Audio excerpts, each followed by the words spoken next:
Hello guys, back to my channel Purnima daily ব্লগে তোমাদের সকলকে জানাই আমার তরফ থেকে অনেক অনেক ভালোবাসা দিয়ে। দেখো আমি সকাল সকাল মাটন নিয়ে চলে এসেছি, এখানে রান্নাও শুরু করে দিয়েছি। তো এখানে এখন মাংসটা কষাচ্ছি পেঁপে দিয়ে, আর এদিকে একটু আলু ভেজে রেখেছি। আর প্রচণ্ড গরম, দেখতে পাচ্ছ ওয়েদার বাইরে খুব গরম, খুব রোদ্দুর। আর এখানে আমি মাটনটা এখন আর কি কষাচ্ছি, ভালো করে কষিয়ে নেব। তো চলো তোমরা দেখতে থাকো, ভালো লাগলে সবাই একটা লাইক করে কমেন্ট করো। টাটা।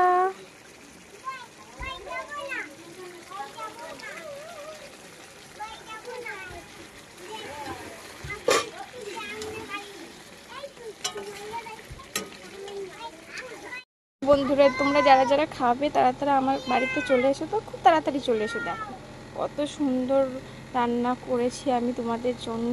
যে যে খাবে শেষে চলে এসো খুব তাড়াতাড়ি। টাটা।